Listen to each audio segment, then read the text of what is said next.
আসসালামু আলাইকুম রহমতুল্লাহ। কেমন আছেন সকলেই? আশা করি সকলেই ভালো আছেন। দেশ ও প্রবাসে থাকা বাংলাদেশের সকল ব্যাংকের সকল গ্রাহকদের জন্য একটি লজ্জাজনক মহা দুঃসংবাদ নিয়ে আপনাদের মাঝে উপস্থিত হতে বাধ্য হলাম।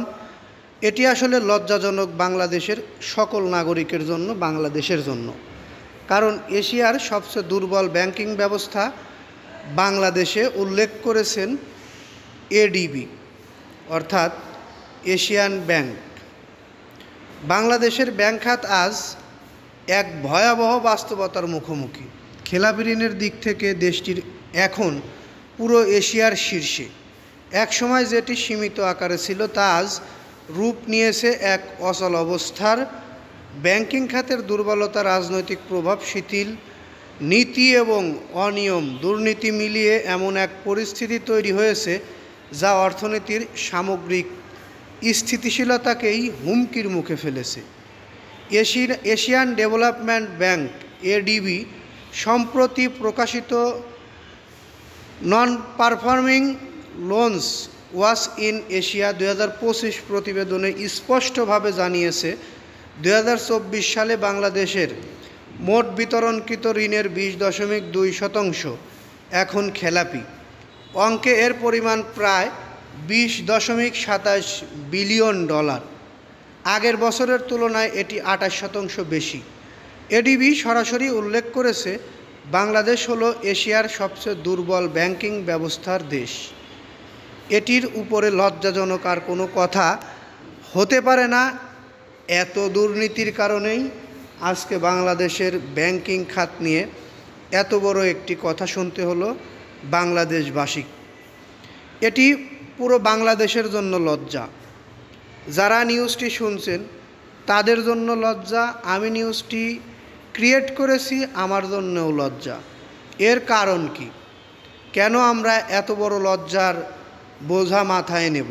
এডিবি বলেছে গত এক বছরে বাংলাদেশে খেলাপি ঋণের হার বেড়ে 11% পয়েন্টও বেশি। এর ধরনে উদ্বিগ্ন দক্ষিণ ও পূর্ব এশিয়ার কোথাও দেখা যায়নি, অর্থাৎ এরকম কোনো জায়গায় দেখা যায়নি যা বাংলাদেশে দেখা গেছে।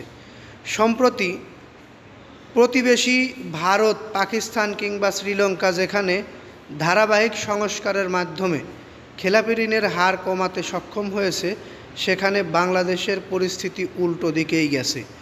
এমনকি নেপালের মতো ছোট অর্থনীতিও খেলাপি নিয়ন্ত্রণ করেছেন, বাংলাদেশকে ছাড়িয়ে গেছেন খেলাপি নিয়ন্ত্রণ করে।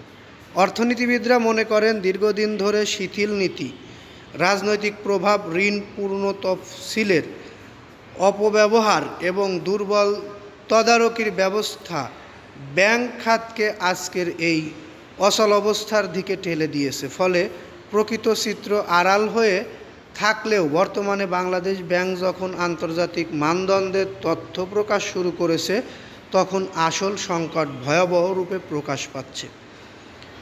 এটি এত বড় লজ্জার বিষয়, যেখানে ছোট ছোট দেশের অর্থনৈতিকের অবস্থা এত ভালো, সেখানে আমাদের বাংলাদেশের এই অবস্থার কথা যখন আন্তর্জাতিক মানে আলোচনা হয়, তখন আর এই দেশের নাগরিক হিসেবে আমি গর্ব করতে লজ্জাবোধ করি। আমাদের দেশের দুর্নীতির কারণে আজকে এই অবস্থা। দুর্নীতিটা দেশ থেকে কবে যাবে এই বিষয়ে আমি জানি না। আপনাদের কোনো মতামত থাকলে অবশ্যই কমেন্ট বক্সে কমেন্ট করে যাবেন, আশা করব ইনশাল্লাহ। আর নিউজটি ভালো লাগলে লাইক, কমেন্ট, শেয়ার করবেন। বিশেষ করে পরবর্তীতে আমাদের থেকে এরকম ধরনের নিউজ পেতে চ্যানেলটি সাবস্ক্রাইব করে বেল বাটন অন করে রাখবেন। এই আশা ও প্রত্যাশা রেখে এখান থেকে বিদায় নিই। আসসালামু আলাইকুম।